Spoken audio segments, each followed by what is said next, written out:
کتنی چیزوں کا دیکھنا عبادت؟ بیت اللہ کا دیکھنا عبادت، زمزم کے پانی کا دیکھنا عبادت، والدین کے چہرے کا دیکھنا عبادت، اور چوتھے نمبر پر میرے آقا نے فرمایا قرآن مجید کا دیکھنا عبادت، اس کتاب کا دیکھنا عبادت، اس کا پڑھنا کتنی بڑی عبادت، سیکھنا کتنی بڑی عبادت، سمجھنا کتنی بڑی عبادت، عمل کرنا کتنی بڑی عبادت، اس کی دعوت دینا کتنی بڑی عبادت۔ دعا کرو اللہ ہمیں اس قرآن سے تعلق نصیب فرمائے، آمین۔ اور دوسری حدیث ہے، ہاں یہ تو تھا نا چار چیزوں کا دیکھنے عبادت، دوسری حدیث ہے میرے آقا نے فرمایا چار آوازیں اللہ کو بڑی پسند ہیں۔ کتنی؟ دنیا میں ہزاروں پھیلی ہوئی آوازیں، حکومت اپنی لگا رہی ہے، اپوزیشن اپنی لگا رہی ہے، تاجر اپنی لگا رہے ہیں، زمیندار اپنی لگا رہے ہیں، ٹرانسپورٹر اپنی لگا رہے ہیں۔ دنیا میں ہزاروں پھیلی ہوئی آوازوں میں سے چار آوازیں اللہ کو بڑی پسند۔ کتنی؟ چار۔ کون سی چار؟ فرمایا مؤذن کی اذان کی آواز۔ مؤذن جب اصلی اذان کہتا ہے، آپ کے علاقے میں تو اصلی ہوتی ہے میرے خیال میں، ہاں مؤذن جب اصلی اذان کہتا ہے، اور اصلی اذان کہاں سے شروع ہوتی ہے؟ اللہ اکبر اللہ اکبر، اور کہاں ختم ہوتی ہے؟ لا الہ الا اللہ محمد الرسول اللہ۔ ایسی ہے نا، لا الہ الا اللہ محمد الرسول اللہ پر ختم ہوتی ہے نا، لا الہ الا اللہ پر ختم ہوتی ہے۔ اور اگر پورا کلمہ پڑھ لیں تو اچھا نہیں ہے؟ نہیں، ہماری طرف تو پنجاب میں کہتے ہیں جتنا گڑ پاؤ اتنا میٹھا، اچھا کام یہ ہے نا، ہاں تو گڑ زیادہ ہو جائے نا تھوڑا، اچھا کام ہے، کلمہ پورا پڑھ لیں تو اچھا نہیں ہے؟ ہاں نہیں پڑھنے دیتے۔ اصلی اذان اللہ اکبر سے شروع ہو کر لا الہ الا اللہ پر ختم ہوتی ہے۔ فقہا فرماتے ہیں اگر کسی نے کلمہ پورا پڑھ دیا تو اذان نہیں ہوئی، اذان دہرانی پڑے گی۔ کیوں؟ اب یہ وہ اذان نہیں رہی جو رب نے آسمانوں سے بھیجی ہے، جو جبریل علیہ السلام لے کر آئے ہیں، جو فرشتے نے عبداللہ ابن زید کو سکھائی ہے، جو ابو معذورہ نے، عبداللہ ابن مکتوم نے، بلال نے برسوں حضور کے سامنے کہی ہے۔ اب یہ وہ اذان نہیں رہی، لہذا اللہ کیا قبول نہیں۔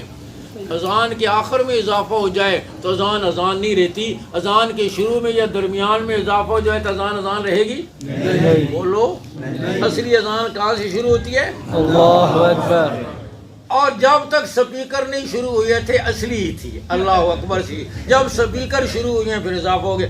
اب بھی رمضان شریف میں اکثر اذان صحیح ہوتی ہے، مؤذن کو پتہ ہوتا ہے اذان لمبی کروں گا پکوڑے ختم ہو جائیں گے، ٹھیک ہے اللہ اکبر سے شروع کرتا ہے اور جلدی ختم کرتا ہے۔ ہاں تو میں عرض کر رہا ہوں، ہاں اصلی اذان کہاں سے شروع ہوتی ہے؟ بولو، کہاں ختم ہوتی ہے؟ فرمایا چار آوازیں اللہ کو بڑی پسند، مؤذن کی اذان کی آواز اللہ کو بڑی پسند۔ دوسرے نمبر پر میں آقا نے فرمایا حج یا عمرہ کرنے والا کفن جیسی چادریں لپیٹ کر، پراگندہ بال، غبار آلود چہرہ، لبیک اللہم لبیک لبیک لا شریک لک لبیک ان الحمد والنعمت لک والملک لا شریک لک، تلبیہ پڑھتے ہوئے چل پڑتا ہے۔ یہ تلبیہ کی آواز اللہ کو بڑی پسند، یہ تلبیہ کی آواز اللہ کو بڑی پسند۔ اور تیسرے نمبر پر میرے آقا نے فرمایا مجاہد کی میدان جہاد میں، کس کی؟ کس کی؟ کس کی؟ کہاں پر؟ میدان جنگ میں۔ ہمارے پنجاب میں تو سارے میدان میں لوگ بڑے تکڑے ہوتے ہیں، ہاں وہ کہاں نہ رہے، چاولوں کی دیگ دیکھی نا نعرہ تکبیر، کھیر کی برات دیکھی تو نعرہ تکبیر، ہاں چاولوں کی دیگ پر نہیں، ہاں کہاں پر؟ مجاہد کی میدان جہاد میں نعرہ تکبیر کی آواز اللہ کو بڑی پسند۔ مجاہد جب میدان کارزار میں اللہ کی عظمت کو بیان کرتا ہے اور نعرہ تکبیر لگاتا ہے، یہ آواز اللہ کو بڑی پسند۔ اور چوتھے نمبر پر قرآن کی تلاوت کی آواز اللہ کو بڑی پسند، اللہ کو بڑی پسند۔ رمضان شریف گزرا ہے نا، آپ نے رمضان شریف میں قرآن سنا ہے، اور رمضان شریف میں آپ نے قرآن پڑھا ہے، تراویح میں سنا بھی ہے۔ اور یہ بھی عرض کرتا چلا جاؤں، رمضان کی راتیں، تراویح کی یہ رکعتیں، آپ کا منبر و محراب، آپ کی خانقاہ، یہ آج اگر آباد ہے، تبلیغی مرکز آباد ہے، تو یہ برکت ہے دینی مدارس کی۔ مولانا الیاس رحمۃ اللہ جن کے درد دل نے ساری دنیا کو تڑپا دیا ہے. مولانا یاس کہاں تیار ہوئے تھے؟ آکسفورڈ میں، کیمبرج میں، کہاں تیار ہوئے تھے؟ مدرسے میں. میں نے عرض کیا آج بھی جتنی آپ کو دین کی بہار نظر آ رہی ہے یہ برکت ہے مدارس کی، یہ دین اسلام کے قلعے ہیں. میں کہتا ہوں مدرسے کی قوت پورے دین کی قوت اور مدرسے کی کمزوری پورے دین کی کمزوری. حافظ یہی بنے گا، عالم یہی بنے گا، قاری یہی بنے گا، حافظہ عالمہ یہی بنے گی، خطیب یہی بنے گا، مبلغ یہی بنے گا، مجاہد یہی بنے گا، مفسر فقیہ یہی بنے گا. مدرسہ یہ کارخانہ ہے. مدرسے کی قوت پورے دین کی قوت ہے اور مدرسے کی کمزوری پورے دین کی کمزوری ہے. 12 بانڈے والوں آپ فیصلہ کرو، آج نیت کرو انشاءاللہ دین کے قلعوں کو مضبوط کریں گے انشاءاللہ اور ان کو کمزور نہیں ہونے دیں گے. آج دنیا کا کفر ایڑی چوٹی کا زور لگا کر مسلمان کا تعلق مسجد سے، مدرسے سے، داڑھی سے، پگڑی سے، پردے سے توڑنا چاہتا ہے. آپ نیت کرو ہم یہ تعلق اور مضبوط کریں گے انشاءاللہ. آپ نے رمضان شریف میں دیکھا ہوگا، دیکھیں گے عام طور پر جو قرآن سنانے والے ہوتے ہیں وہ ذرا بڑی عمر کے قاری صاحب ہوتے ہیں. پیچھے جو سامع ہوتا ہے وہ ذرا کم عمر کا ہوتا ہے. اب بڑے بھاری بھرکم قاری صاحب، جاؤ جلال والے قاری صاحب قرآن سنا رہے ہیں. پیچھے 10-12 سالہ بچہ قرآن سن رہا ہے. ادھر دیکھو، 10-12 سالہ بچہ قرآن سن رہا ہے. قاری صاحب پڑھتے پڑھتے اس آیت پر پہنچے وَالسَّارِقُ وَالسَّارِقَةُ فَاقْطَعُوا أَيْدِيَهُمَا جَزَاءً بِمَا كَسَبَا نَكَالًا مِّنَ اللَّهِ وَاللَّهُ غَفُورٌ رَحِيمٌ. بچہ پیچھے سے بولا اپنی توتری سی آواز میں وَاللَّهُ عَزِيزٌ حَكِيمٌ. قاری صاحب نے کوئی توجہ ہی نہیں دی کہ پیچھے بھی کوئی بول رہا ہے. قاری صاحب نے پھر پڑھا وَالسَّارِقُ وَالسَّارِقَةُ فَاقْطَعُوا أَيْدِيَهُمَا جَزَاءً بِمَا كَسَبَا نَكَالًا مِّنَ اللَّهِ وَاللَّهُ غَفُورٌ رَحِيمٌ. بچہ پھر بولا وَاللَّهُ عَزِيزٌ حَكِيمٌ. قاری صاحب نے پھر کوئی توجہ نہیں دی کہ پیچھے بھی بول. اب تو قاری صاحب پر حملہ آوری ہو گیا نا، ساتھ ساتھ کام بھی رہے، پتہ نہیں نماز کے بعد میرے ساتھ کیا ہو گیا، لیکن حملہ واللہ عزیز حکیم، واللہ عزیز حکیم، واللہ عزیز حکیم. جب تک قاری صاحب نے ٹھیک نہیں کیا، آگے نہیں جانے دیا. بتا اس دھرتی پر آسمان کے چھت کے نیچے قرآن کے علاوہ کسی کتاب کی حفاظت ہے؟ نہیں. اور الحمدللہ یہ مدارس کی برکت ہے. آج سعودی عرب میں آج سعودی عرب میں 1 سال میں قرآن مجید کے 5000 حافظ تیار ہوتے ہیں اور آپ کے وطن عزیز پاکستان میں 1 سال میں 1,07,000 حافظ تیار ہوئے. سبحان اللہ. سعودی عرب ہمارا برادر اسلامی ملک ہے نا، بولو ہے نا. کبھی ڈیزل مانگتے ہیں، کبھی پیٹرول مانگتے ہیں، کبھی پیسے مانگتے ہیں. ہاں مانگتے ہی رہتے ہیں. وہ نہیں آپ دو سی اچھا چنگا پھر آپ پلے پہ گیا، اچھا بھائی پلے پڑ گیا، مانگتے ہی رہتے ہیں. ہاں اور ہم تو کبھی چندہ کرتے ہیں نا سال کے بعد رمضان میں مدرسوں والے. ہاں وہ ہماری حکومت تو روز ہی چندہ کرتی ہے. صدر واپس آتا ہے، وزیر اعظم چلا جاتا ہے، وہ واپس آتا ہے، آرمی چیف چلا جاتا ہے، وہ واپس آتا ہے، جوائنٹ چیف چلا جاتا ہے. ہاں مانگتے ہی رہتے ہیں. حکمران آتا ہے کہتا ہے کشکول توڑ دیں گے. کشکول سمجھتے ہو وہ فقیر جس میں کشکول توڑ دیں گے. کون سمجھتی ہے خوشحالی آ رہی ہے، حالانکہ اس کا مطلب یہ ہوتا ہے یہ کشکول چھوٹا پڑ گیا توڑ کر بڑا بنا گیا. ساری دنیا میں بھیک دینے کے لیے کوئی تیار ہے. ہاں ساری دنیا میں. ہاں میں نے اخبار میں پڑھا کہ انڈیا آئی ایم ایف کی قسط، آئی ایم ایف نے جو ہمیں بھیک دینی تھی، آئی ایم ایف کی قسط رکوانے کے لیے انڈیا وہاں پہنچ گیا، لیکن اس کو منہ کی کھانی پڑی اور وہ بھیک ہمیں مل گئی. جیسے بارہ بڑا چوک میں 2 بکاری لڑ رہے ہو نا، ایک دوسرے تک جا اور خود کہہ رہے ہوں مجھے بھیک مل گئی. اب ہمارا یہ حال ہے. ساری دنیا میں پاکستان کا سبز پاسپورٹ ذلت کا نشان بن گئے. لیکن میرے دوستو آپ ذرا غور کرو، ہم نے اپنے شعبے میں آپ نے ہمارے ذمہ پاور پلانٹ لگانا، بجلی کی لوڈ شیڈنگ دور کرنا، کچی گلیاں پکی کرنا، پل بنانا، مہنگائی کنٹرول کرنا، کرنسی کے ویلیو ٹھیک کرنا. یہ کام آپ نے ہمارے سپرد نہیں کیا. آپ نے ہمارے ذمہ یہ علماء بیٹھے ہیں، مولانا قاسم صاحب دیگر، آپ نے ہمارے ذمہ عالم بنانا، حافظ بنانا، قاری بنانا، خطیب بنانا، مبلغ بنانا، جنازہ پڑھانا، نماز پڑھانا، جمعے کا خطبہ دینا، نکاح کا خطبہ دینا. یہ کام آپ نے ہمارے سپرد کیا. مسلمانوں بتاؤ یہ ضرورت پوری ہو رہی ہے یا اس میں کوئی لوڈ شیڈنگ ہے؟ ضرورت پوری ہو رہی ہے. کبھی علماء نے اعلان کیا ہے چونکہ کورونا رہا ہے لہذا اس سال قرآن سنانے کے لیے حافظ نہیں ملیں گے, لوڈ شیڈنگ ہو گئی ہے اور حافظوں کی لوڈ شیڈنگ ہو گئی ہے, اور ہم کوشش کریں گے 2025 تک حافظوں کی لوڈ شیڈنگ پر قابو پا لیں. کبھی سنا ہے؟ آپ نے سعودی عرب سے ہر چیز مانگی, لیکن آپ نے اپنی 50 60 70 سالہ زندگی میں کبھی کراچی سے خیبر تک, چمن سے گلگت تک, پاکستان کے کسی صوبے ڈویژن سے سنا ہو علماء نے سعودی عرب سے اپیل کی ہے آپ عرب ہو, ہم عجم ہیں, رمضان کے لیے ہمیں 10,000 قاری اور 5,000 عالم اور مفتی بھیج دیں. کبھی سنے؟ بولو کسی نے سنا ہو کھڑے پر مجھے بتائیں. ہم نے ساری زندگی میں اپنے شعبے میں سعودی عرب سے مدد نہیں مانگی, صرف یہ کہ نہیں مانگی, اس وقت بھی حرم مکہ اور حرم مدینہ میں 80% قرآن پڑھانے والے پاکستانی قاری ہیں. سبحان اللہ. صرف جدہ میں 6,000 پاکستانی قاری قرآن پڑھا رہے ہیں.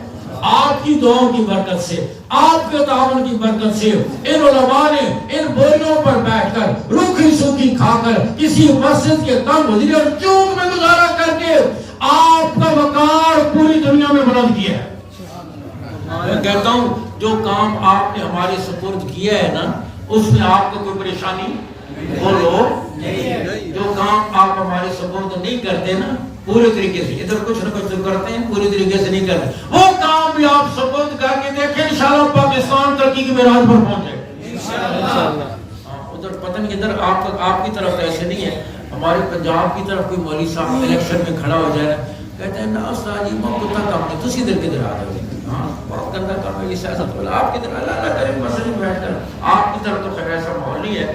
ہاں کہتے نہیں یہ کہہ کر کہ یہ بڑا گندا کام ہے, آپ مولوی صاحب ادھر نہ آئے, سیاست میں اللہ نہ کرے, یہ کہہ کر ہم نے اچھے لوگوں کا راستہ روک لیا, گندے اور کرپٹ لوگوں کی ہم نے حوصلہ افزائی کی, اور نتیجہ پھر وہی ہے جو ہمارے سامنے آج نظر آ رہا ہے نا. شیخ سعدی کہتے ہیں اس کسی گاؤں میں رات کو مسافر پہنچے نا, کتوں نے بھونکنا شروع کر دیا, مسافروں نے پتھر اٹھا کر ان کو مارنے کی کوشش کی, پتھر برف یا سردی کی وجہ سے جمے ہوئے تھے, ان کے ہاتھ نہ لگ سکے. وہ مسافر کہنے لگے بستی کے لوگ عجیب ہیں, کتوں کو کھول رکھا ہے, پتھروں کو باندھ رکھا ہے. میں عرض کر رہا ہوں جو کام آپ نے ہمارے سپورٹ نہیں کیا وہ بھی کریں انشاءاللہ پاکستان ترقی کی معراج پر پہنچے انشاءاللہ. میں عرض کر رہا تھا کتنی آوازیں اللہ کو پسند, 4. بڑا مؤذن کی اذان کی آواز اللہ کو بڑی پسند, حج عمرہ کرنے والے کی تلبیہ کی آواز اللہ کو بڑی پسند, مجاہد کی میدان جہاد میں نعرے تکبیر کی آواز اللہ کو بڑی پسند, اور قرآن کی تلاوت کی آواز اللہ کو بڑی پسند. میرے آقا پر قرآن نازل ہوا اور آپ صلی اللہ علیہ وسلم ابی بن کعب سے کیا فرماتے, ابی ہاں تم مجھے قرآن سناؤ. ابی کی آنکھوں میں آنسو چھلک پڑے, عرض کرنے حضور اقرأ علیک وعلیک انزل, آپ کا سینہ علم نبوت کا خزینہ ہے, آپ پر قرآن نازل ہوا, پہلا میں آپ کو سناؤں. آپ نے فرمایا ہاں ابی میرے رب نے مجھے حکم کیا ہے کہ میں تم سے قرآن سنوں. جھوم گئے ابی ابن کعب فرد مسرت سے, عرض کرنے لگے ہاں اللہ. اس لیے میرے دوستو اب آپ کے پڑوس میں جامعہ عائشہ کی چھت باقی ہے, دیواریں موجود ہیں, چھت باقی ہے, اتنے مسلمان بیٹھے ہیں, یہ ان کی غیرت کو چیلنج ہے. ہمارے گھروں کی چھت موجود ہوں, قرآن پڑھنے والی بچیوں کے مدرسے کا چھت نہ ہو, یہ ہماری دینی غیرت کے خلاف ہے. اس لیے میرے دوستو آپ اٹھ کر تعاون کرو کہ انشاءاللہ ہم اپنے پیسے سے تعاون کر کے, اور انشاءاللہ اگلے ہفتے ہی جامعہ عائشہ مدرسے کی چھت پڑ جائے گی انشاءاللہ. اٹھو ہمت کرو ماشاءاللہ انشاءاللہ, اٹھ کر خالی انشاءاللہ نہیں, اٹھ کر ہو یہاں ماشاءاللہ جمع کرو. زیادہ کو زیادہ نہ سمجھو, یہ اللہ کو قرض دینا ہے. اللہ فرماتے ہیں کون ہے جو مجھے قرض دے, جو آج قرض دے گا میں بڑھا چڑھا کر اس دن واپس کروں گا جو تمہاری ضرورت کا سب سے بڑا دینا. ہمت کرو ماشاءاللہ, ہمت کرو, اٹھ کر اللہ آپ کو جو خیر دے.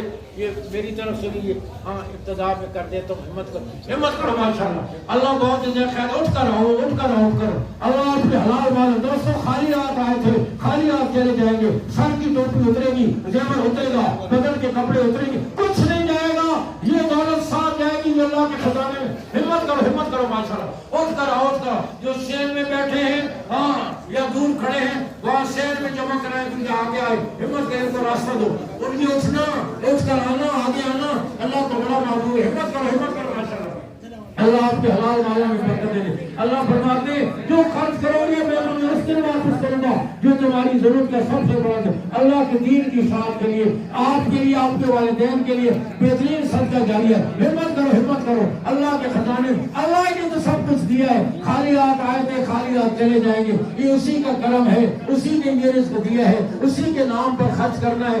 دنیا میں بھی اللہ بہت کچھ دیں گے، آخرت میں بھی۔ ہمت کرو ماشاءاللہ، اور اپنی طرف سے پوری کوشش اپنا سمجھ کر، جیسے اپنے مکان کے لیے کھلا خرچ کرتے ہو، دکان کے اس طرح مدرسے کے لیے بھی کھلا خرچ دو، کھلے دل کے ساتھ، انشاءاللہ آپ کے لیے اللہ یہ بہترین صدقہ جاریہ میں۔ ہمت کریں، اللہ دیکھ رہے ہیں، اس کے فرشتے دیکھ رہے ہیں، یہ آپ کے لیے بہترین خزانہ ہے، آخرت کا ذخیرہ ہے۔ اللہ رب العزت آپ کو خوش کرنا ہے، اس کو راضی کرنا ہے، اس کے دین کی اشاعت ہے، مدرسے کو قوت پہنچانا ہے، دینی مدارس کی تقویت ہے، اس میں بڑی خیریں ہیں۔ آپ دنیا سے اب چلے بھی جائیں گے، سینکڑوں ہزاروں افراد علماء، حافظہ، عالمہ، قاریہ بچوں کی خدمات کا ثواب ملتا۔ ہمت کریں، جیبیں خالی کر کے جائیں اور اللہ کی رحمتوں سے بھر کے جائیں، اور اگر اس وقت نہ ہو لکھوا دیں، بعد میں پہنچا دیں۔ ہمت کر، اتنے مسلمان بیٹھے ہیں اور کمال ہے کہ جامعہ عائشہ کی چھت موجود نہ ہو، اور چھت بھی چھوٹی سی ہے، اتنا بڑا، اتنی بڑی چھت بھی نہیں ہے۔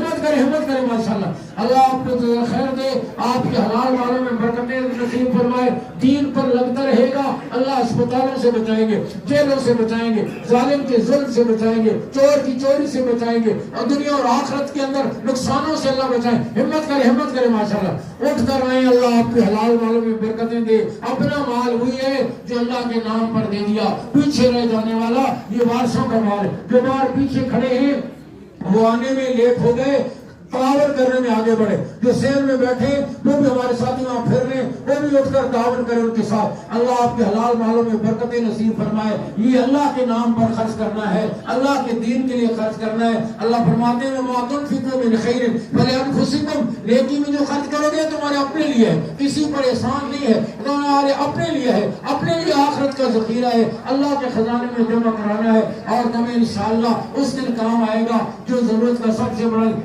ہمت کر ماشاءاللہ، شہر میں ہمارے ساتھی پھرنے جو کھڑے ہیں وہ بھی اس خیر میں پیچھے نہ رہے اور اس میں آگے بڑھیں، بھرپور تعاون کریں۔ اللہ آپ کے حلال والوں میں برکتیں نصیب فرمائے۔ اور دوستو آخری بات عرض کروں، یہ تو آپ اس نیت سے آئے نہیں، نہ آپ تیاری کر کے آئے ہیں، لیکن آپ یہ نیت کریں اور فیصلہ کر کے جائیں کہ انشاءاللہ ہم نے ہفتہ 2 ہفتے میں انشاءاللہ یہ چھت ڈالی ہے۔ انشاءاللہ سب کی نیت ہے انشاءاللہ۔ گھروں میں جا کر بھی آپ اپنے ہوم سیکٹری سے، وزارت داخلہ سے بات کریں، گھر والوں سے بات کریں، ان کو بھی ترغیب دیں، اہل خانہ کو بھی آپ اس میں شریک کریں، اپنے دوستوں سے بات کریں، اور آپ یہ طے کر کے اٹھیں انشاءاللہ 2 ہفتوں میں یہ اپنے چھت ڈالیں گے، کریں گے انشاءاللہ۔ آپ دعا کے بعد بھی جو دینا چاہیں وہ بھی دے سکتے ہیں۔ اللہ آپ کو جزائے خیر دے۔ وآخر دعوانا الحمدللہ رب العالمین۔